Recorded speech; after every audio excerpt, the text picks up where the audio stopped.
Así que bienvenidos a todas y todas, una vez más, en un café con el CEPI. Vamos a estar hasta el 19 de junio, como les prometí, porque es el cumpleaños del CEPI número 2. Así que ese día vamos a hacer el gran final, van a ser 50 charlas, después el CEPI sigue con todas las actividades de siempre, como está haciendo este momento. Así que vamos a tener 50 charlas, todas las anteriores están grabadas, las encuentran a todas en nuestra página web del CEPI, las 38 anteriores. Ayer tuvimos una charla también muy interesante sobre derechos humanos, y el lunes tuvimos también otra charla muy interesante sobre seguridad internacional y nacional. Como hoy les conté, tenemos el inmenso placer de estar con un excelente profesor de la UBA, él es Claudio Iglesias, licenciado en Ciencias Políticas de la Facultad de Ciencias Sociales de la UBA, tiene un máster en Economía en el Instituto Torcuato Di Tella, es profesor regular de Economía y Análisis Económico de la Facultad de Ciencias Sociales y profesor de la Universidad de Belgrano y Torcuato Di Tella. Desde el año 95 al 2007 se desempeñó como economista en el Ministerio de Economía, después trabajó sobre temas de opinión pública con Graciela Roemers, y se desempeñó y desarrolló un montón de actividades como consultor independiente en temas de economía y educación para, por ejemplo, grupos y agencias como el Banco Mundial. Así que también, como vemos, tiene su bonete del lado académico, muy fortalecido en este momento y a lo largo de toda su carrera, y también de la gestión, tanto la pública como de la cuestión independiente. Así que un placer, acá lo tengo a Claudio, ¿cómo estás? Buenas tardes, bienvenido a la charla del CEPI. Bueno, un placer estar con ustedes, un gusto, esta primera vez conversando, así que les agradezco mucho la invitación. Muchísimas gracias. Y bueno, y también quiero presentar a Candela, a Candelaria, nosotros le decimos Cande, hace mucho que trabaja con nosotros.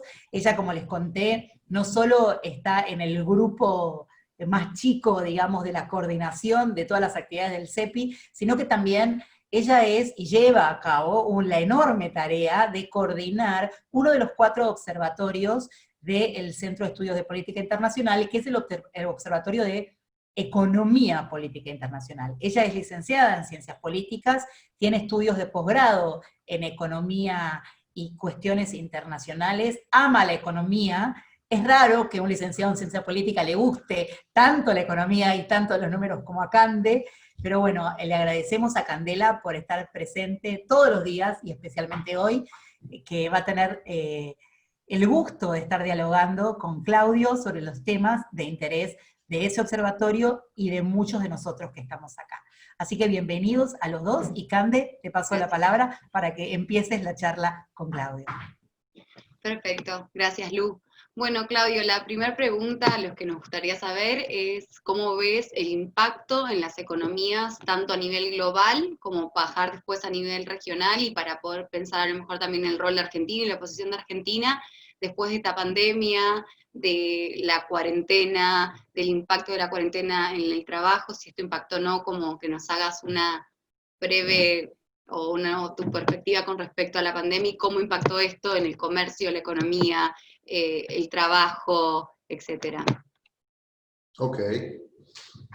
A ver, para comenzar, yo le diría que lo tremendo de este momento que vive el mundo y que vive la región de nuestro país es que los gobiernos en todas partes, con más o menos suerte, han tratado de encontrar algún camino, alguna fórmula o alguna transacción entre la obligación moral o política o civil de proteger a sus comunidades y ver cómo hacer eso al menor costo posible o al menor daño posible en términos de actividad económica, empleo, ingreso de los hogares.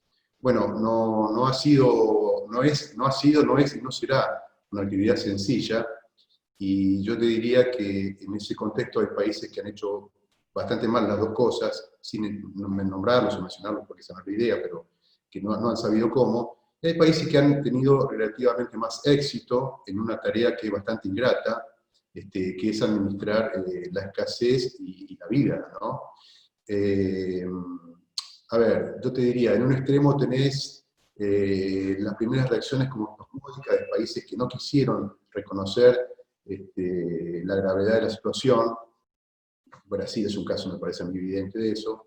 Incluso te diría que de algunos países, de algunos liderazgos políticos que han hecho de eso como una cosa muy ideológica, en vez de ponerla como una cuestión más estratégica, más de preservación de la comunidad política nacional. Y por otro lado, ha habido gobiernos que han estado más atentos a ese desafío, aún sin conocer los detalles del asunto, los detalles epidemiológicos, los detalles infectológicos, han estado más atentos. Bueno, y en algunos casos ha tenido un mayor o menor costo en términos de actividad económica. Me parece que el caso nuestro es un caso donde el objetivo inicial de atenuar los mecanismos de propagación, el ritmo de contagio, especialmente en el área metropolitana, ha tenido un costo económico, me parece a mí, grave o alto, aún comparado en términos internacionales, donde en general en el mundo uno está pudiendo establecer que hay una cadena de actividad de tal dimensión que, como vos sabrás, se dice que en Estados Unidos va a haber una tasa de desempleo que sería cercana a la tasa de desempleo que tuvo en una sola vez en la vida, que fue una gran depresión, ¿no? Entre el 20 y el 25% de la fuerza de trabajo desocupada. Eso no es una cosa que veamos todos los días. Eso te diría como primer pantallazo, ¿no? El mundo va a estar en una gran contracción económica, en algunos casos va a ser algo más que eso, y lo que nadie sabe con certeza cuál es el ritmo de salida de eso, porque todavía no conocemos siquiera el perfil de cómo las ciudades van a poder gobernar o cambiar este temporal desde el punto de vista sanitario.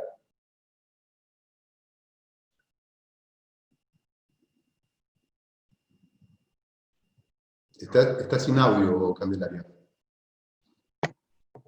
Se me acaba de mutear. Y con respecto al rol de Argentina, que ya venía de una crisis, ya venía de haber contraído deuda, ¿cómo nos podría dejar esto en la reconversión económica, en la recuperación económica frente a países que a lo mejor venían estables? ¿Cuál podría ser el posible impacto? A ver, vamos a poner esto así en un esquema como una especie de rompecabezas para armar. La transición política entre el gobierno anterior y este gobierno dejó a Argentina en una situación de enorme fragilidad. ¿Qué quiero decir con esto? Vos tenés un país que tiene un ritmo de endeudamiento en términos de devolución de amortización de capital e intereses, que no se corresponde con la capacidad de crecimiento que tiene el país. ¿Por qué te digo eso? Bueno, porque mucha gente a veces se enrosca con la cuestión de si Argentina era o no era un país tan endeudado. A ver, si uno mira la foto de, por ejemplo, el stock de deuda en circulación contra el Producto Bruto, Argentina no es un país que lidera ese ranking. Argentina debe estar 35, 37, 38 en un ranking, hay un montón de países que tienen un problema de deuda más grave que el nuestro. Ahora, Argentina tiene un problema grave en ese departamento, por así decirlo, porque hace 11 años que no crece económicamente, o que crece poco, o que crece un punto en los años donde le va bien y cae un punto 2 en los años donde le va mal, donde en última instancia, si vos mirás el producto per cápita, la renta por habitante de la Argentina, básicamente no se ha movido entre el 2010, 2011 y el 2019. Bueno, eso es casi una tragedia, ¿viste? Porque es muy difícil recuperar ese tiempo. Si a eso le sumás la particular dinámica que tiene la economía argentina, por el cual cada ciclo de expansión deja irresuelto el tema del financiamiento. Bueno, y encima la última gestión eligió financiar esos desequilibrios habituales de la economía argentina con el expediente del endeudamiento, entre otras cosas porque Argentina volvía a ser, entre comillas, elegible para tomar deuda, por el hecho de que se suponía que era un gobierno promercado, que iba a hacer reformas promercado, reformas liberales o algo por el estilo, que también la dejó bastante a medio camino en varios aspectos. Entonces, en la primera de cambio que en el mundo algún país parecido a nosotros, parecía que tiene un problema fiscal o de gestión de la deuda, Turquía, todo el mundo empezó a mirar a Argentina con escepticismo, ahí a Macri se le cortó el chorro de financiamiento, bueno, ellos empezaron con esa tenaza monetaria que finalmente fue desangrando la economía hasta llevarla casi, viste, sin oxígeno a las elecciones, perdiendo las elecciones. Y la verdad que el cuadro económico que heredó el gobierno del Frente de Todos es bien complejo, Porque básicamente Argentina dejó de tener crédito para financiar sus desequilibrios, había poco margen para la reforma tributaria, que es la otra fuente habitual de ingresos de los gobiernos, y yo te diría que hoy la única fuente que tiene el gobierno para financiarse es la emisión monetaria. Será triste, será fantástico, pero esa es la única verdad. Hoy el gobierno de Argentina, de este partido o del que gobierne, la única posibilidad que tiene para financiarse es la emisión.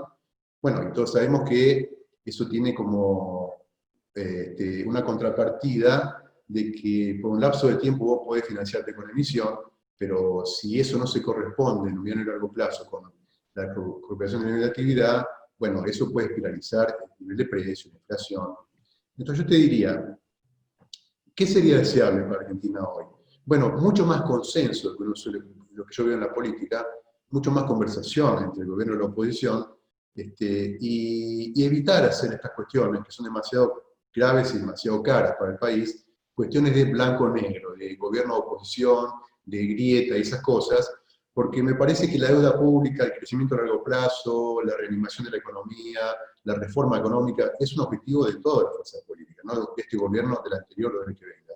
Y en eso me permito ser un poquitín pesimista, porque veo que todavía estamos como entretenidos con el deporte ese de echarse culpas, que nos hace perder tiempo, que es muy costoso, porque además ustedes saben que tenemos en proceso una situación de renegociación de la deuda, no tanto para volver rápido al mercado de crédito, porque eso va a costar un tiempo, pero por lo pronto para que Argentina no entre en una espiral parecida a la del 2001-2002. ¿Y qué situación ves en América Latina y en países que están en vía de desarrollo, como es el caso de Argentina, con respecto al impacto de sus economías? ¿Lo ves como una situación similar a Argentina o crees que Argentina es una situación súper puntual y especial que no están viviendo otros países en vía de desarrollo, como puede ser América Latina o inclusive países de África? Bien. Te voy a hablar más de América Latina, que es lo que más conozco. A ver, ¿qué veo? Creo que Argentina está en varios aspectos mejor que varios países de América Latina, salvo Uruguay, pero Uruguay es un país chiquitito, digo, ¿no? Pero salvo Uruguay está mejor porque ha tenido relativo éxito, a un gran costo, hay que decirlo, que tiene un relativo éxito para evitar la propagación o la velocidad de la propagación de la pandemia dentro de Argentina. Digo, hablando de Argentina como un todo, si mirás el área metropolitana, la foto es otra, ¿no? Uno diría, la área metropolitana está en una película más complicada, entre otras cosas porque en el área metropolitana donde más se acentúa esa doble característica de ser grandes centros urbanos y ser la fuente de dinamismo económico. Es decir, el lugar de la Argentina que más necesita, el lugar que la Argentina más necesita que vuelva a trabajar, es al mismo tiempo el lugar de la Argentina donde hay más riesgo de que la gente se contagie. Y eso es un gran dilema. La verdad que no hay una solución fácil. Y el que diga que no hay una solución fácil, miente, porque honestamente decir que la gente puede salir a trabajar hoy como si nada es mentira, eso no es cierto.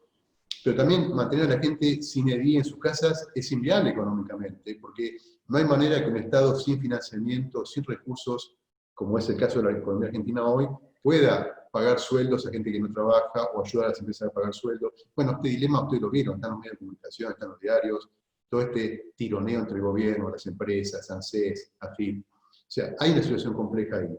A ver, y respecto a América Latina, yo te diría, hay países que están un poco mejor que nosotros desde el punto de vista económico, pero es una comparación en un punto, a ver, extraña, porque son países muy distintos culturalmente a la Argentina. Perú, Colombia, Chile, Bolivia, todos ellos tienen más acceso al crédito. Pero es cierto que ellos usan mucho menos el acceso al crédito y lo usan mucho menos para financiar el déficit fiscal que nosotros. Es decir, a ver, si tuviera que decirlo en una frase así de esas que usamos los economistas para contar un cuento rápido, el keynesianismo en economía, para decirlo así, por referencia a una idea bien conocida por todos ustedes, el keynesianismo es que gastas más cuando te va mal, para después gastar menos cuando te va bien. O sea que haces una política fiscal expansiva, por así decirlo, como estamos haciendo ahora, para después hacer una política fiscal contractiva cuando la economía, el sector privado retoma su propio ritmo y vos podés hacer las cosas para no tener un exceso de déficit todo el tiempo. Bueno, Argentina tiene un problema que es que todo el tiempo hace política fiscal expansiva y después les cuesta volver a un orden tal que no se le haga tan complicado financiar los déficits acumulados del sector público. Ustedes saben que Argentina ha tenido en los últimos 40, 50 años más años de déficit fiscal que de superávit fiscal. Ese es un hecho muy difícil de resolver, y no ya para este gobierno, sino para varios gobiernos. Y otro hecho que tenemos es que Argentina ha tenido más años en recesión que años en crecimiento en los últimos 20 o 30 años. Y eso es una cosa muy difícil de resolver. Con lo cual, de nuevo, lo raro de Argentina no es que Argentina no crezca, porque Argentina crece, a veces crece muy rápido, como, ponele, entre el año, a ver, ustedes son muy chicos, pero entre el año 91 y el año 97, entre el año 2003 y el año 2007, 2008, 2009. Lo que pasa es que cuando Argentina crece rápido, y al final de ese periodo se cae la economía como si cayera de una especie de abismo, y los argentinos se encuentran al final de esos episodios casi con el mismo ingreso por habitante que tenían al comienzo de esos episodios. Y eso es una dinámica muy complicada de resolver o de manejar, y es parte, me parece a mí, de la preocupación, hasta donde yo entiendo, más allá de los economistas, de los expertos en política latinoamericana, en políticas públicas, en temas fiscales, en temas monetarios. Argentina literalmente no tiene moneda, por decirlo en una palabra. O sea, es un país donde la gente tiene, no sé, unos pesos que le sobran y compra dólares. O sea, hay algo ahí que está muy desbalanceado. Deben haber leído los diarios estos días que parte del problema del Banco Central es que la mayor cantidad de pesos emitida para poder financiar las necesidades de la cuarentena, están presionando sobre el mercado de cambios, comprando dólares blue, comprando dólares bolsa, comprando dólares contados con liquidación, y generando esta brecha, que es un problema, porque le genera una dinámica inflacionaria a la economía que el gobierno quiere desatar. Yo te diría, Argentina tiene ese problema específico, y en todo lo demás comparte los problemas de América Latina, o sea, problemas de la pobreza, el desarrollo, la baja tasa de ahorro doméstico, la baja ritmo de formación de capital, la dificultad para tener un mercado de trabajo menos informal, con empleo de baja calidad, con condiciones laborales dotadas de poco capital. Esos problemas son comunes a América Latina, muy comunes. Lo diferente es que nuestro ciclo económico es brutal. Cuando nos va mal, nos va terriblemente mal. Perfecto. Y eso también se puede como leer en enclave también con la dependencia de los insumos extranjeros y la imposibilidad de hacer ese salto y la actividad primaria, tanto para la Argentina como para la región, lo que es pobreza estructural. No sé cómo ves esa situación y esa mirada más estructuralista de la crisis permanente, de los ciclos de stop and go que está teniendo Argentina y que comparte con varios países también de América Latina, aunque no tan pronunciado como pasa acá. Es probable que algo de eso haya, es probable, pero te diría, si vos haces una encuesta entre los economistas más conocidos de la Argentina, qué sé yo, Cuba, ciencias económicas, de izquierda, derecha, estructuralistas, más neoclásicos, el problema de la Argentina es la crisis del sector externo, es la restricción de divisas. Hay un problema ahí, hay un problema que Argentina no resuelve, que es que la tasa de ahorro interior es muy baja para financiar un nivel de inversión compatible con el crecimiento a largo plazo. Entonces, vos tenés ciclos donde tú lo cubrís, que te ganaste la lotería, o sea, el precio de la soja muy alto, 2003, 2004, 2009, o emisión de deuda, los 90, Macri. Y encima, en algunos casos, financiás con emisión de deuda un proceso que ni siquiera es un proceso de crecimiento genuino, como fue el caso de Macri, con lo cual estás en el peor de los mundos. Tenés más deuda y no tenés una economía más sólida, más dinámica, más capitalizada, o en mejores condiciones de afrontar el futuro. Y una pregunta también para irnos un poco más al orden global es ¿cómo ves que podría afectar como en el comercio general, donde ya este año se preveía una caída en el comercio, bueno, que ya están demostrado también que cayó el comercio de importación-exportación, y cómo esto a la vez también da un doble juego de cómo podría impactar en la Argentina en sus potenciales compradores, no solamente China, sino también pensar al interior de Europa? Mirá,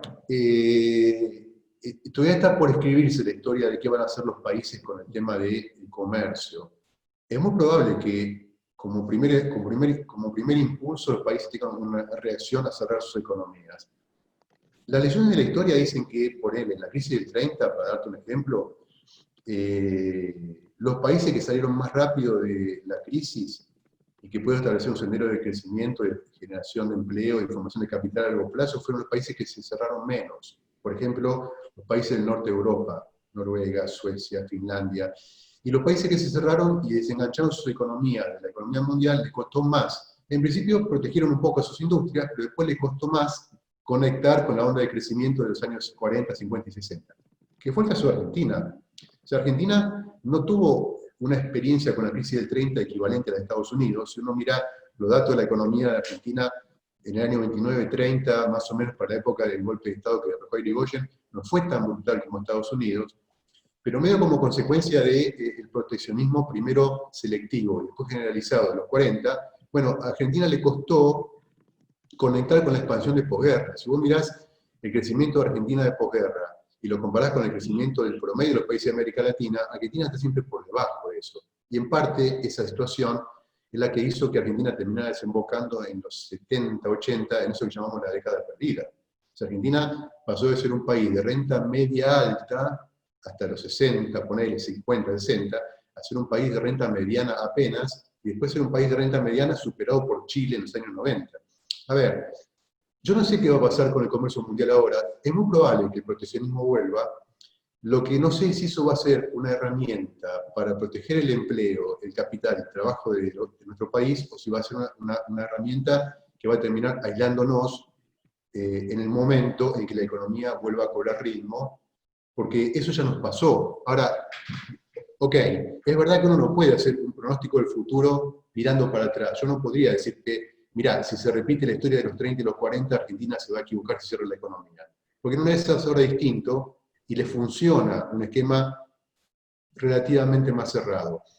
La experiencia sugiere que el país, incluso antes de que los efectos de la pandemia se generalicen, ya como que mostró las cartas, ¿no? Las últimas, yo no estoy muy en los detalles de lo que te voy a decir, pero tengo como una impresión.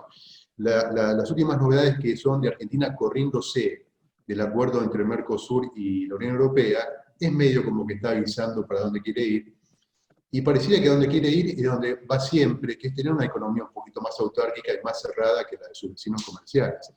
Entonces, bueno, a ver, es muy raro, pero hay que decirlo. Lo que va a ocurrir en el futuro va a ser medio como un laboratorio para decir quién tenía razón. Si Itamaraty, si Argentina, si Uruguay, nadie lo sabe todavía, pero en el pasado no nos fue bien con esa receta.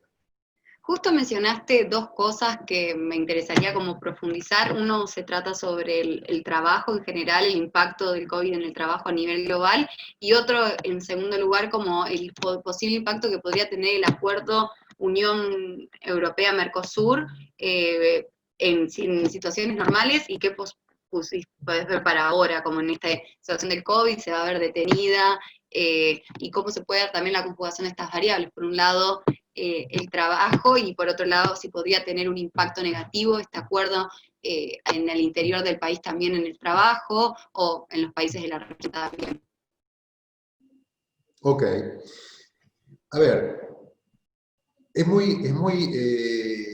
muy característico que, por ejemplo, Argentina disputa la política, sus relaciones económicas con Brasil, y que esa discusión tenga un nombre y apellido, porque el problema que tiene con Brasil se llama industria automotriz. No es más complicado que eso.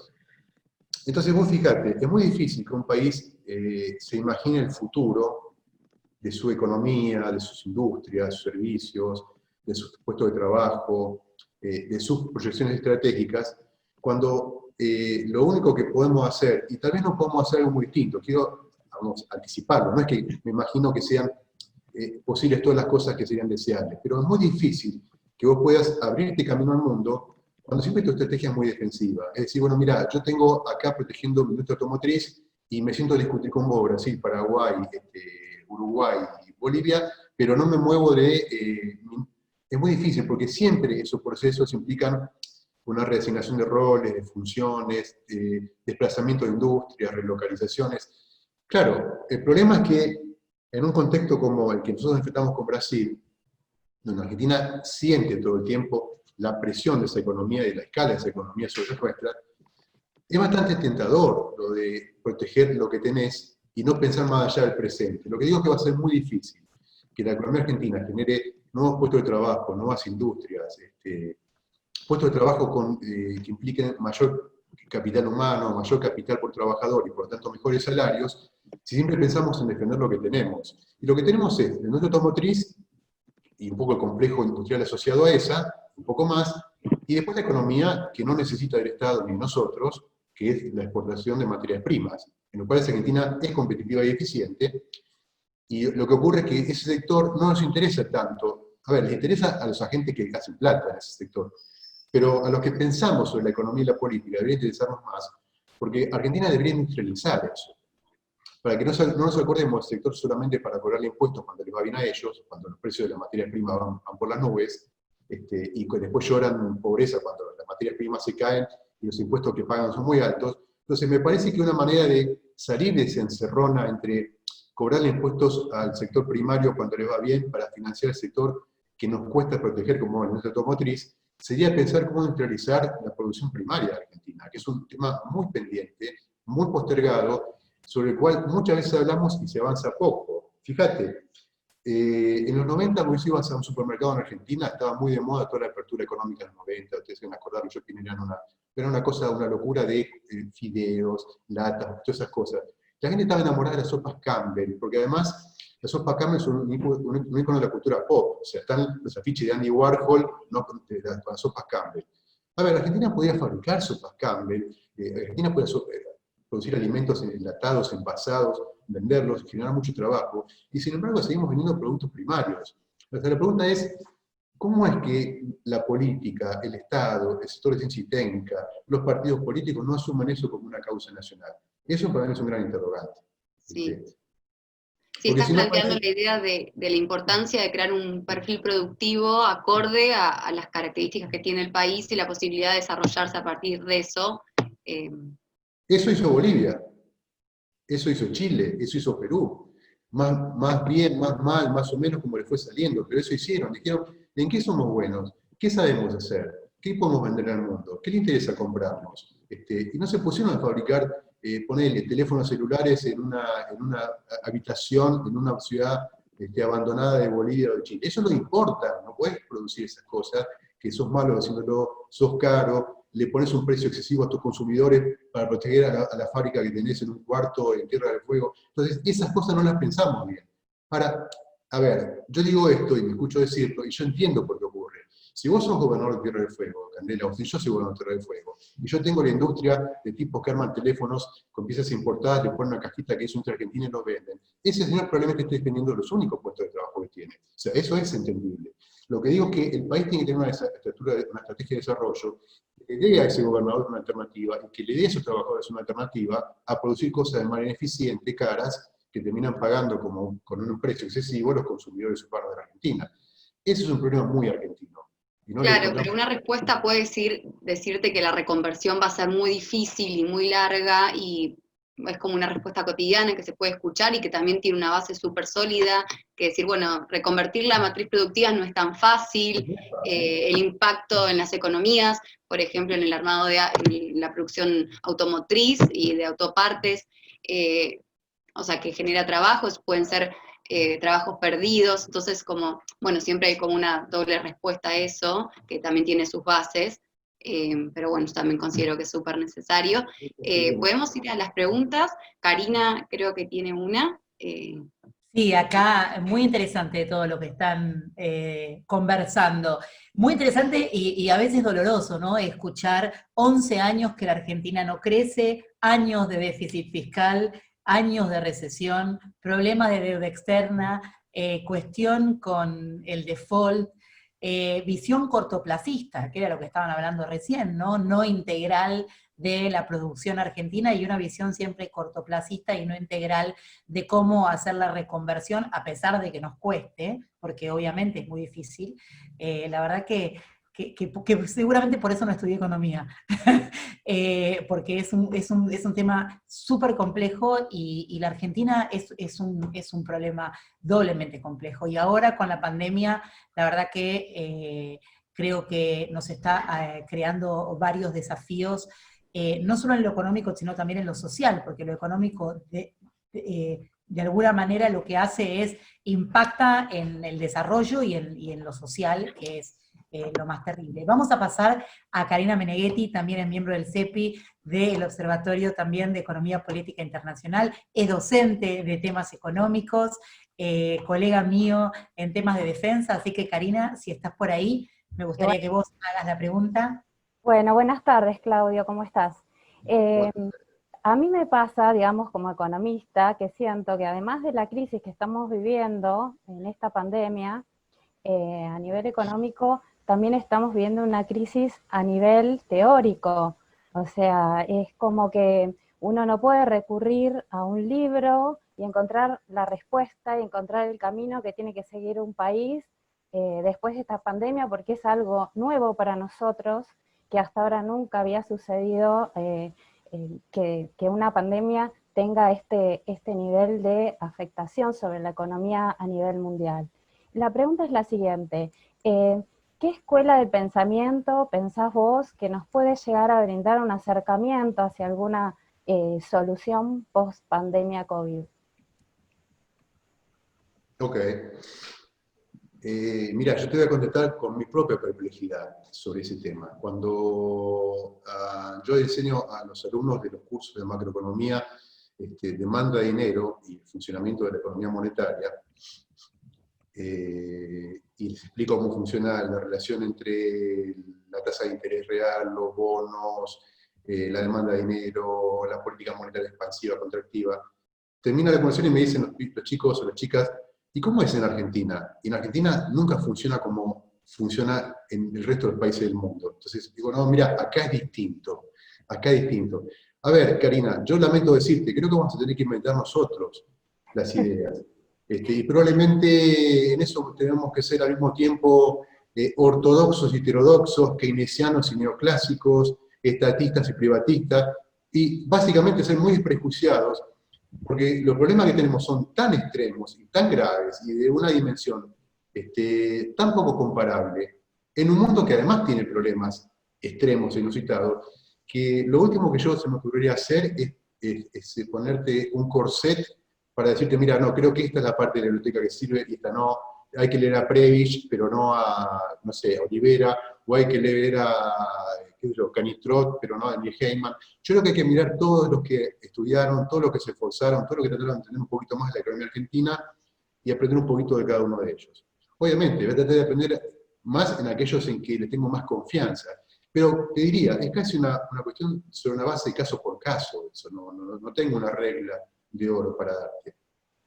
De hecho, de nuevo, cada vez que explico crecimiento económico a largo plazo, o el sector monetario, balance de pagos, tengo que hacer una parada y decir, bueno, esto es como habitualmente funcionaba, pero acá no es así.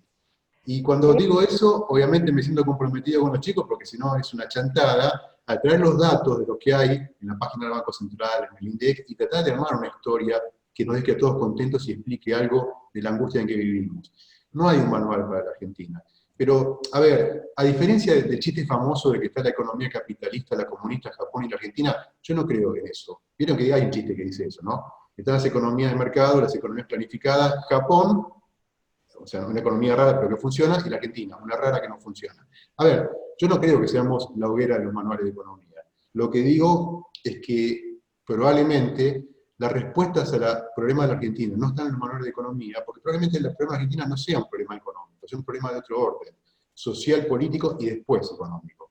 Entonces, el día que Argentina pueda definir mínimamente el tipo de democracia que quiere ser, el tipo de Estado que quiere tener, el tipo de derechos sociales que quiere que sus ciudadanos tengan, el tipo de educación que quiere que sus chicos tengan, los derechos que creen que deban tener las mujeres, los hombres, los trabajadores, los jóvenes, y que tenga un lugar sobre el rol que le asigna el Estado de Derecho, probablemente lo demás venga por añadidura. Yo creo que Argentina no resuelve el tema de la economía, porque no resuelve un tema que es anterior. O sea, Argentina no puede resolver, por ejemplo, tener una moneda creíble, o sea, una moneda en la cual los argentinos puedan ahorrar. Y eso es una cosa muy tremenda, porque fíjate que hay gente incluso que dice, bueno, no tengamos más moneda, tengamos dólares.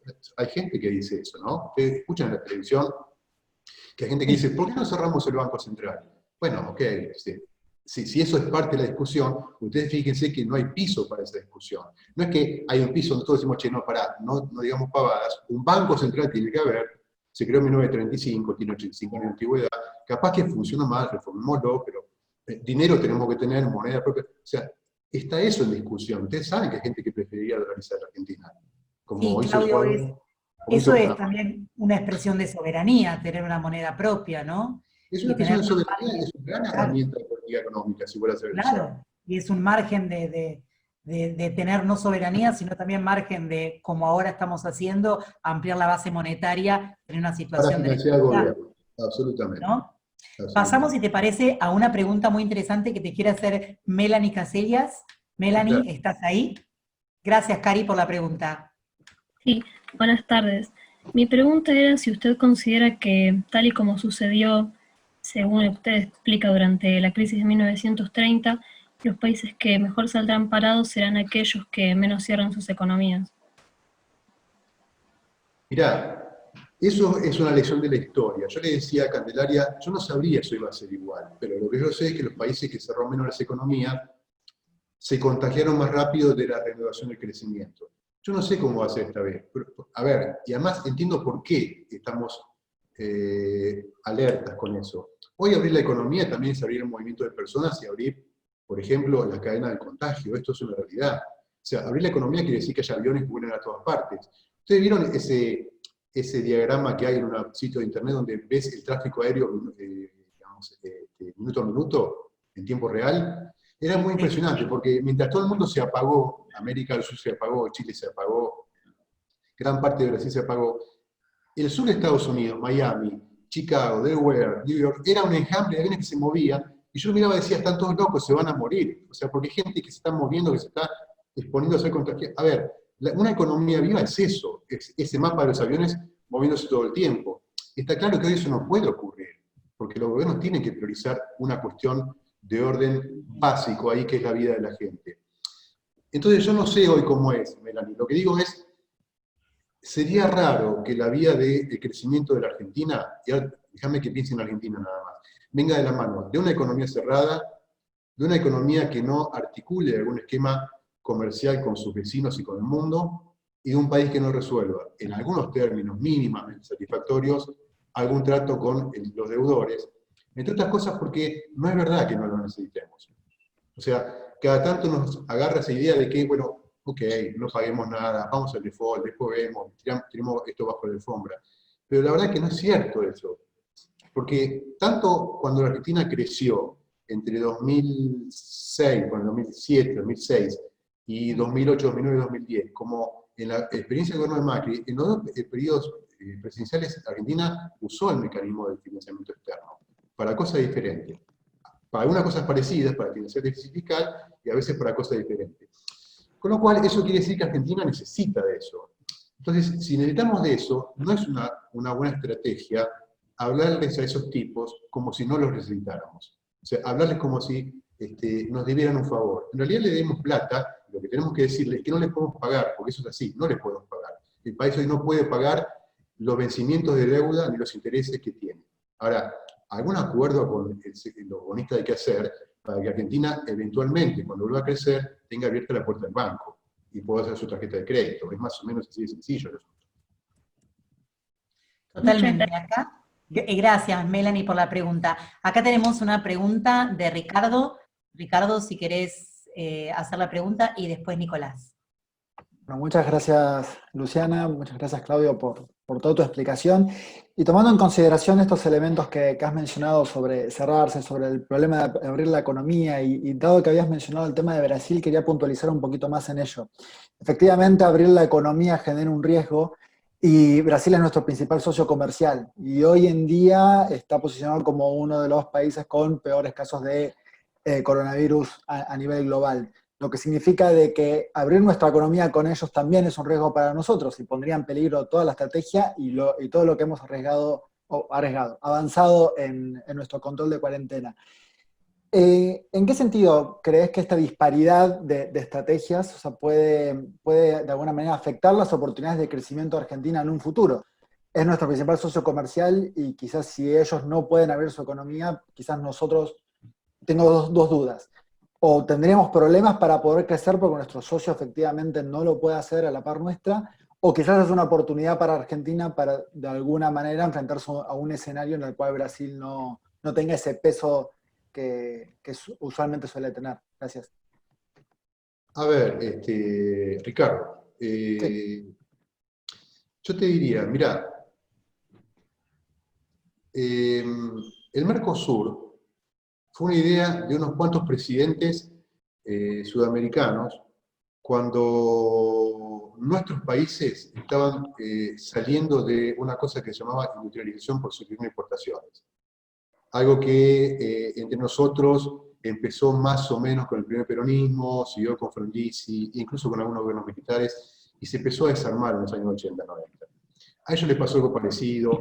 Entonces, lo que hubo fue un intento de resolver una salida de ese modelo, pero todavía muy pensando dentro de ese modelo, que fue algo muy distinto a lo que hicieron Perú, Chile, Colombia, Ecuador, otros países que dijeron, bueno, mirá, como nunca tuvieron una industria tan importante como Brasil y Argentina, no se sintieron tan obligados a pensar desde ese lugar el modelo de desarrollo futuro. Bueno, tal vez es el momento, ¿no? De que digamos, ok, pongamos en limpio todo lo que sabemos hacer, pongamos en limpio todo lo que tenemos, y revisemos si no podemos hacerlo con un conjunto de países más extensos que lo que era el proyecto de la generación de líderes políticos, digo, Alfonsín, Sarney, ¿no? De esa generación de dirigentes. Capaz que hoy Argentina deba asumir otros retos, tenga que plantearse otros retos. Yo no lo sé, no soy un experto en integración económica, pero lo que digo es, fíjate, Argentina intentó con el Mercosur, cuando otra parte del mundo intentaba con eso que llamó primero Comunidad Económica Europea y después Unión Europea. Ahora, francamente, la Unión Europea hoy está en medio de un gran pantano, nadie sabe para dónde va a salir eso. O sea, Inglaterra se salió, hay países que quieren entrar y otros que quieren salir, en España y Italia están divididas por eso, Merkel y Francia enfrentan en su flanco interno grandes presiones políticas sobre ese tema, de los sectores más de derecha. Entonces yo te diría, la verdad es que el mundo hoy no tiene soluciones unívocas para esto. Estados Unidos estuvo pataleando contra el Tratado de Libre Comercio de América del Norte. Yo te diría, lo que debería hacer Argentina es examinar sobre una base pragmática qué hacer con todos los países de la región, un poco en el espíritu que tenían los conservadores en Argentina en la década del 30, antes del primer peronismo, que dijeron, bueno, mirá, no podemos ser más socios de Gran Bretaña porque los tipos no nos dan bola, veamos qué podemos hacer con Estados Unidos, con Colombia, con Venezuela, con Perú, con Chile. Mirá desprejuiciadamente lo que hay, como si saliera a ver el mundo como un bazar, por así decirlo. Y decir, bueno, este es el bazar del mundo, ¿qué hago con lo que yo sé hacer? ¿Qué hago con lo que yo tengo? Sabiendo que mi objetivo es priorizar el trabajo argentino, las empresas argentinas y la soberanía nacional. Yo te diría, ese debería ser el criterio, y medio como que empezar de cero, ¿viste? Sin restricciones. Porque es verdad lo que decís vos, hoy Brasil es para Argentina más un problema que una solución. ¿Por qué? Porque, bueno, es básicamente nuestro comprador de las exportaciones, pero también es el que nos traba todo ese tema con el acuerdo automotor y todo lo que vos conocés del sector del comercio interindustrial, y es un gran problema. Entonces yo diría, no dejar de pensar en el tema con Brasil para el futuro, pero empezar a tener un esquema más extenso, más variado, más multilateral para la Argentina del futuro. Esa es, me parece a mí, que debería ser la apuesta, a ver, de una Cancillería con una política exterior más ambiciosa que la que hemos tenido hasta hoy. A ver, digo yo sabiendo que esto es más fácil decirlo que hacerlo, ¿verdad? Después está el canciller, el pobre tipo que nombra de canciller, los cónsules, los embajadores que tienen que firmar papeles con países que te pelean las comas, que te pelean los limones, que te pelean los aranceles, las cláusulas. Bueno, es muy difícil, pero yo creo que ese debería ser el criterio que informe una estrategia más extensa de Argentina. Gracias, Claudio, buenísimo tu respuesta y muy bajada a tierra, y eso ve también que estuviste en la gestión y sabés que a veces desde la academia uno puede criticar y decir yo haría, y después cuando uno está en la gestión dice, uy, qué difícil era hacer todo lo que yo pensaba que se podía hacer. Vamos a la pregunta de Nicolás Subiría, y después de Jorge. Nicolás, ¿estás por ahí? Sí, ¿qué tal? ¿Cómo están todos? Hola, Claudio. ¿Qué Hola, tal? Nicolás. ¿Tanto tiempo? Gusto escucharte. Quería hacer una consulta. Con el hecho de la ampliación de la base monetaria, a pesar que quizás todo coincide en que en el corto plazo no debería tener un problema inflacionario por el resto del dinero que se dejó de circular, digamos, de cara a las elecciones del año que viene, de medio término, hay una posibilidad que esa ampliación de la base tenga consecuencias inflacionarias cuando empiece a marchar un poco más la economía, y quizás, digamos, de la ciencia política vemos que los costos económicos, más allá del resto que puede suponer la pandemia, los pagan los oficialismos en una elección. Digo, el gobierno tiene herramientas desde el Banco Central o el Ministerio Económico para poder llevar un poco este problema quizá futuro de inflación de cara a octubre del año que viene, o pensar que es un futuro que es muy difícil poder hablar de eso en estas condiciones? A ver, este gobierno y cualquier gobierno que estuviera sentado hoy en la botonera de comando de la República tiene un desafío muy grande. Socorrer a los argentinos en problemas sin recursos, sin crédito, sin recursos, sin posibilidad de aumentar mucho los impuestos. Porque, a ver, también hay que decir una cosa, y Nicolás, cuando Alberto dice, Argentina debe ir a una reforma fiscal integral, e insinúan algunas cosas, sería tremendo que Argentina, en medio del pantano en el que estamos, nos pongamos a discutir cómo cobramos los impuestos. Porque eso implicaría discutir un modelo de país para 20 o 30 años, y no entrar en esta cosa de los parches y las reformas fiscales o las reformas tributarias parciales o medio camino, como le pasó al gobierno de Macri. Entonces yo te diría, no está mal financiar a corto plazo la actividad del Tesoro con emisión. Lo que estaría mal es que el gobierno no esté pensando, el Banco Central y todo el gobierno, en reconstruir el crédito público, o sea, algún instrumento de deuda en pesos, bonos del Tesoro, letra de tesorería, letra del Banco Central, para volver a reponer una curva de rendimientos que haga que los argentinos piensen que pueden ahorrar en pesos en un lapso no demasiado largo. Porque si eso no lo hace el Banco Central y el gobierno, entonces sí vamos a tener un problema con una inflación muy alta y eventualmente el gobierno pagará un precio por ello. Eventualmente digo porque no lo sé. Pensá que el gobierno de Macri tuvo una inflación muy alta, y así todo ganó las elecciones de término medio. O sea, no quiero ser tampoco tan taxativo, ¿viste? La tasa de inflación de Macri no fue del 50 y pico %, fue bastante más baja al final de 2017, pero tampoco era, ¿viste?, Disney. Y sin embargo ganó las elecciones. Con lo cual te diría, entre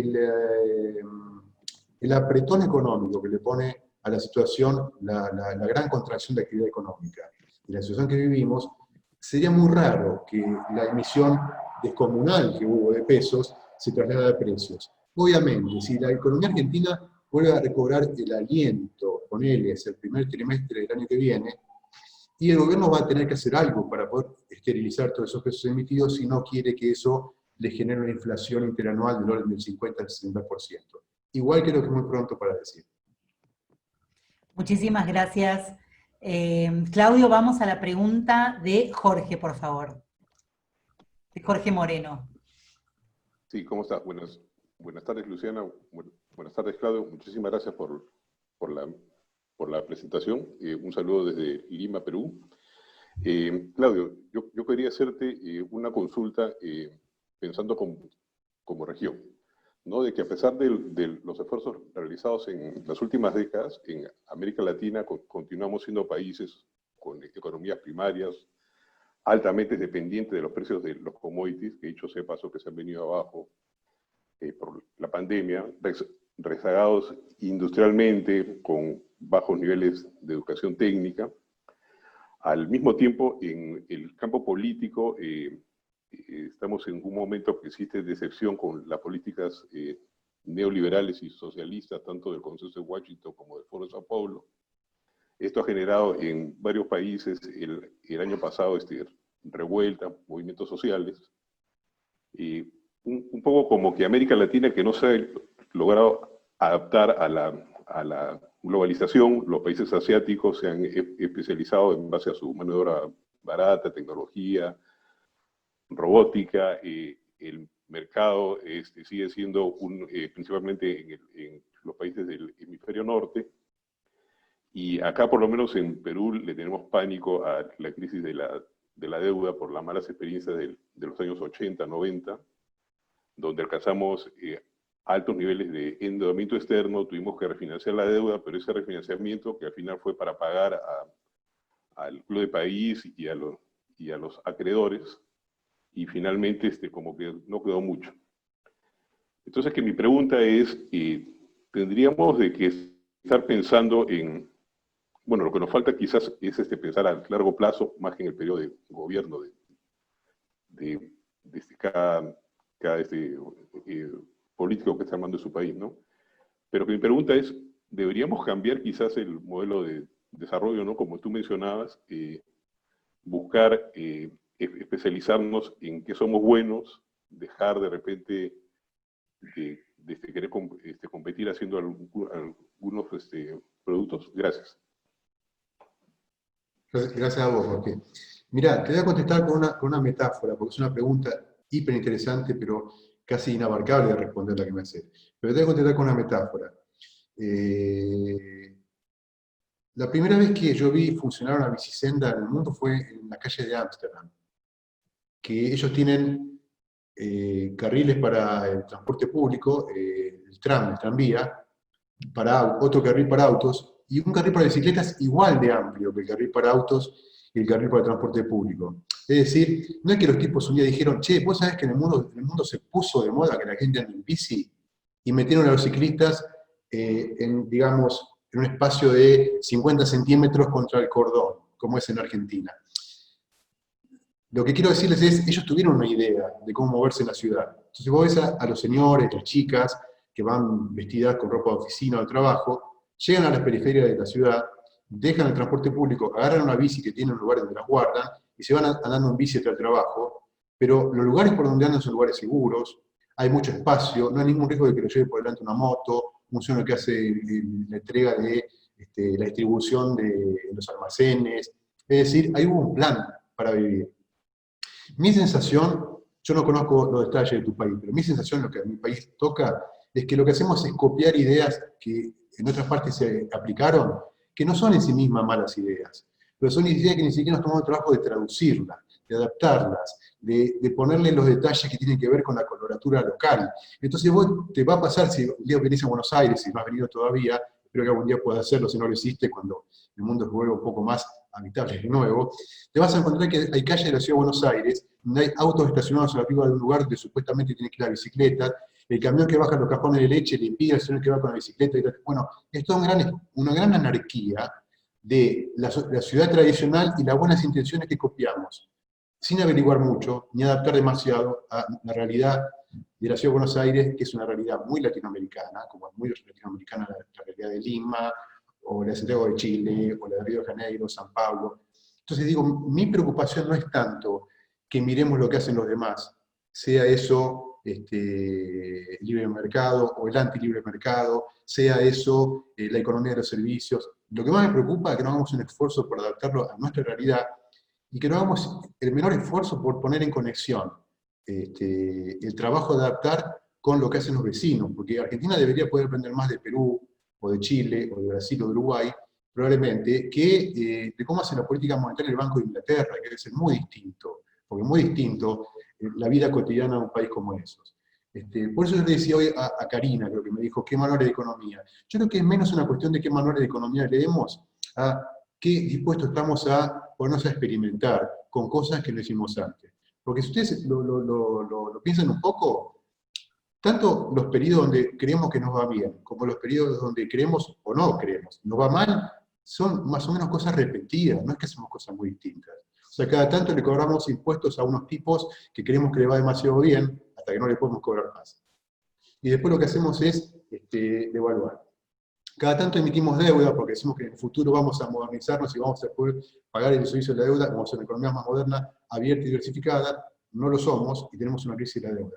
Y repetimos la historia. O sea, no es verdad que experimentamos, o sea, con ideas nuevas. Experimentamos con ideas viejas a las cuales le ponemos nombres nuevos. Entonces en los 90 se llamaba eso modernización, reformas por mercado, en los 2000 se llamaba el nuevo modelo nacional popular latinoamericano, ahora se llamará, no sé, otro nombre de fantasía, pero repetimos la misma terapia, y no sé por qué esperamos que si repetimos la misma terapia, a los argentinos nos vaya mejor, porque la terapia es la misma. Clarísimo, Claudio, clarísimo. La verdad, clarísimo. Quiero pasarle la palabra y la última pregunta a Ricardo, ¿sí? Para ir cerrando, Ricardo, de vuelta que quería hacer una pregunta relacionada a algo que está investigando actualmente. Muchas gracias, Lu. Y bueno, Claudio, vuelvo a retomar, pero porque el tema más o menos viene por este lado, como Jorge mencionaba anteriormente, la cuestión de cómo redefinimos el paradigma de desarrollo, nuestra economía, y cerraste muy bien la pregunta anterior con la cuestión de las oportunidades, es decir, hay que ver qué es lo que Argentina puede venderle al mundo y cómo posicionarse. Y quiero hacerte una pregunta a vos como economista, yo me dedico más que nada a estudios africanos, y la realidad es, me gustaría vos en calidad de economista, que me digas en una potencial redefinición del escenario económico para Argentina a nivel global. Además de que seguramente podemos ver a otros países como es América Latina, ¿existirían para vos ventajas o desventajas que nuestro país podría tener al buscar mercados en el continente africano, considerando por ejemplo, las potencialidades en agricultura, nuestro desarrollo industrial, nuestra capacidad en satélites para lo que es cuestiones de construcción de agro, nuestras tecnologías de productividad, o sea, más que nada por ese lado? Creo yo que hay potencialidades que no se logran explotar, mencionaste la cuestión de la diplomacia, y bueno, más que nada me gustaría que vos puedas comentarme un poco respecto, en tu opinión, en tu mentalidad, si hay ventajas o desventajas de una visión más pragmática de Argentina buscando mercados en África. Buenísimo. Mirá, mientras te escuchaba tu pregunta me acordaba de una frase que yo repetía de chico, bueno, había escuchado en casa, siendo chiquito, en casa miraban programas de política, miraban a Tato Bores, me acuerdo que estaba muy de moda cuando yo tengo 57 años. En esa época había gobiernos militares, entonces la vía de escape de la gente que utilizaba la política eran algunos programas de la tele como el de Tato Bores. Entonces me acuerdo que en esa época en casa repetían una frase que decía Perón, que era que Argentina era el país del futuro, porque Argentina tenía lo que el mundo necesitaba, que eran alimentos. En el mundo hay hambre, decía Perón, y nombraba África. Yo me acuerdo que ese día me había parecido fantástico, porque yo decía, claro, nosotros tenemos alimentos, los tipos necesitan alimentos, listo, win-win, o sea, ganamos todos. Y después de grande me di cuenta que el gran problema de eso es que los tipos necesitan alimentos pero no tienen plata para comprarlos. O sea, empecé a pensar, digamos, en términos de la ciencia lúgubre, que es la economía, ¿no? O sea, empecé a entender que no solamente tenés que tener algo que alguien desee, sino tenés que tener algo que alguien desee y pueda comprar. Entonces, el gran dilema de Argentina es que tenemos algo que mucha gente necesita, pero tenemos dos problemas. Mucha gente que lo necesita no puede pagarlo, y además competimos con otros países más grandes que nosotros que hacen lo mismo, Estados Unidos, Brasil, Australia. Entonces, ¿qué es lo que pienso ahora que te escucho vos decir eso? Que tal vez lo que Argentina deba ayudar a hacer a otros países, y eventualmente ganar plata con eso, es ayudarlo a producir alimentos. Porque Argentina sabe hacerlo. Eventualmente Argentina debe ser un país que venda servicios de consultoría, de asesoramiento, de biotecnología, de ingenierías agrarias a países que estén experimentando con el desarrollo agrícola, o con la ganadería, o con los alimentos en esos países nuevos de África, o sea, economías que les pegan, y ahí me parece que hay una oportunidad. Y la otra manera es encontrar cómo hacer de Argentina un país que deje de vender, ponerle poroto de soja, y que venda esas cosas que el mundo reclama. Ok, los chinos te van a comprar el poroto de soja porque sabemos que lo usan para su propia industria. Pero otros países del mundo pueden llegar a ser demandantes de alimentos argentinos si los argentinos nos comprometemos a hacer cosas de calidad como hacen nuestros países, ¿no? No esa cosa de el primer embarque va bien, el segundo llega fuera de tiempo, el tercero va mal la carta de pago, el cuarto lo jodimos y le metimos en la lata un gato muerto. O sea, Argentina tiene que aprender a certificar lo que sabe hacer, y hay algunos que lo saben hacer, porque el error es pensar que Argentina no sabe hacer nada. Hay muchos argentinos que saben trabajar, vender cosas, vender productos, certificar, asistir, y otros deberán aprenderlo, y otros deberemos enseñarles a hacerlo. Y creo que la universidad tiene un papel fundamental en eso. Las ingenierías, las carreras de economía, las carreras de alimentos, las carreras de ciencias sociales, en la medida que se piensen como carreras de gobierno y aplicadas al desarrollo. Yo creo que ahí hay un campo extenso para hacer cosas. Pasa que hay que conversar, hay que poner en conexión carreras que no están muchas veces conversando, ¿no? A mí me parece como que los economistas le hablan a los economistas, los ingenieros agrónomos hablan solamente con los ingenieros agrónomos y con los productores agropecuarios, y no hablan entre sí. Y es fundamental que las disciplinas conversen. Bueno, rol de Gracias, Ricardo, por la pregunta, porque es muy interesante, y gracias, Claudio, por este final optimista, y este final también que conecta e integra todo lo que los miembros del CEPI tenemos como pensamiento, y es este pensamiento transversal, multidisciplinario, abierto, plural, crítico, pero constructivo, de que todos los saberes son posibles y son viables si podemos conversar, y de esto se trata estas charlas, de poder conversar, de poder reflexionar, en un mundo donde nos paralizó de movimiento, pero no de cabeza, nos paralizó de poder salir a la calle, pero no de pensamiento, y lo seguimos haciendo.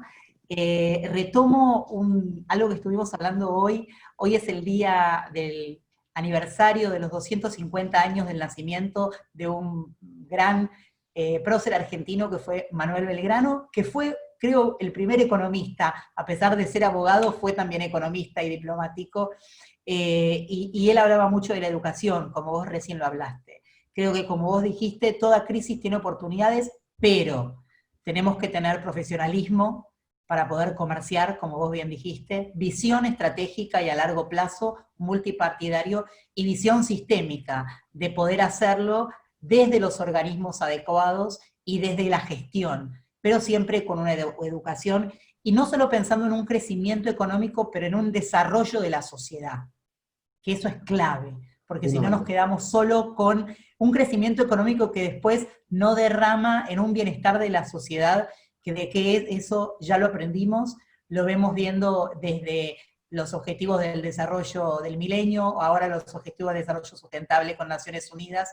Creo que todo lo que vos viniste diciendo es cómo hacer crecer a los países, como vos, buenísimo esto de lo que contaste de África, digamos, quizás no vender el alimento, pero sí vender la tecnología o el saber de cómo producir alimentos. Me pareció fantástico el poder ir pensando nuevas formas de ejercer una economía que haga el desarrollo de las naciones. Te agradezco un montón, agradezco a Cande un montón, Candelaria, estuviste fantástica, muy bien, y Claudio, seguramente desde el CEPI vamos a seguir llamándote, vamos a seguir preguntándote cosas, sabés que nuestra carrera tiene una vacancia en temas de saberes económicos, por suerte te tenemos a vos y a pocos economistas, por suerte son los mejores, pero necesitamos trabajar mucho más juntos, como recién dijiste, porque básicamente todo lo que nosotros hacemos es social, y también la economía es una ciencia social que necesitamos repensarla juntos, y tener obviamente bases teóricas sólidas como vos lo mencionaste. Gracias a todos ustedes, a todos los que estuvieron conectados, y Claudio, te dejo las últimas palabras de despedida. Bueno, nada más agradecerles a todos ustedes, han sido muy amables, ha sido una gran oportunidad para conversar con gente, algo que no es muy habitual, para no conversar con gente con la que hablamos de lo mismo, sino para conversar con gente con la que hablamos de cosas distintas, que es donde vos podés aprender, además. Porque si vos siempre hablas con los que hablas de lo mismo, no aprendés mucho. En todo caso, confirmás lo que ya pensabas. Así que ha sido muy productivo para mí conversar con todos ustedes, y desde ya muchas gracias, estoy muy agradecido.